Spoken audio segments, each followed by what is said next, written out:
I didn't think of the money as money anymore. It was just Tuesday. $600 every week, sliding out of my account and into theirs with the same quiet reliability as gravity. Rent help, they called it.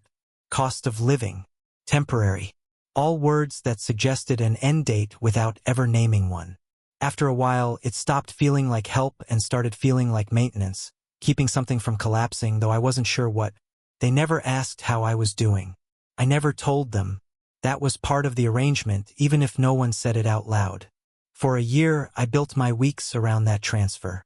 I skipped trips, delayed plans, told myself this was what being a good adult child looked like when your parents needed you, when they were proud of you, when you were still part of the family unit, even if you lived elsewhere now. I thought belonging was implicit. The vacation came up the way small disasters often do, offhand, almost carelessly. My mother mentioned the beach while we were on the phone, her voice lighter than usual. I asked which weekend. There was a pause, a recalibration. "Oh," she said, "didn't we tell you?" That's when my dad took the phone. He didn't bother softening it.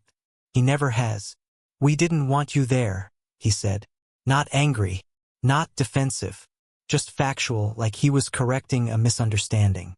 It's supposed to be relaxing. I remember looking at my kitchen counter while he spoke. A small chip in the laminate I'd been meaning to fix. I nodded, even though he couldn't see me, like my body was still participating in a conversation my mind had already left. I didn't argue.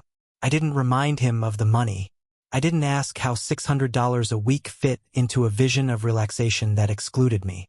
I said okay. We hung up. That night I didn't sleep much. Not because I was upset in the way movies depict.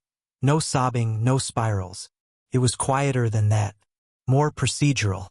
I replayed the year like a spreadsheet instead of a memory. The payments. The holidays I shortened.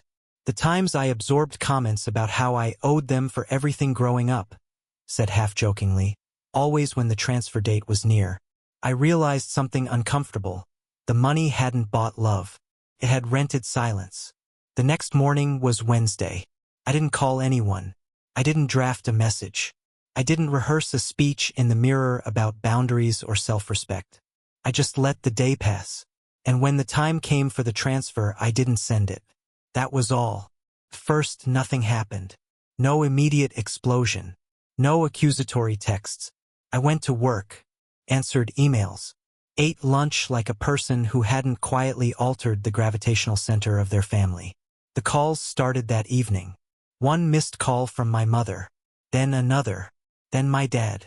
Voicemails stacked up, their tone shifting from confused to concerned to tight with something sharper. I didn't listen. By the next morning, there were messages asking if I was okay. If something had gone wrong with my bank. If I could just confirm. Around noon, a number I didn't recognize called. I answered out of reflex. It was a caseworker. Neutral voice. Clear questions. My parents had reported a sudden loss of financial support they were dependent on. There were forms now, documentation, timelines, an official acknowledgement that the money I'd been sending wasn't a favor. It was a lifeline. The irony landed softly, but it landed. Within an hour, my phone was vibrating nonstop. Apologies appeared where certainty had been. Explanations. Revisions of history. My dad left a voicemail that started with, "We didn't mean it like that," and ended with, "Let's talk."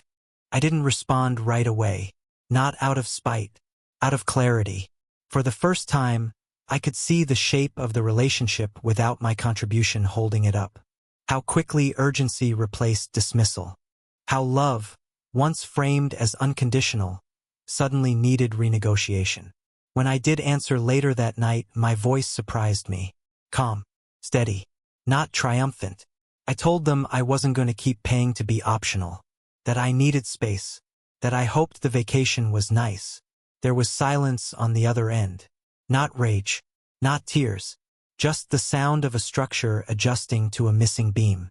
We didn't resolve anything that night. Maybe we still haven't. But when I hung up, something had shifted. Not loudly, not dramatically. The power didn't swing back to me in a cinematic arc. It simply stopped draining out of me. I made dinner. I fixed the chip in the counter. Tuesday still comes every week. But now it's just Tuesday again.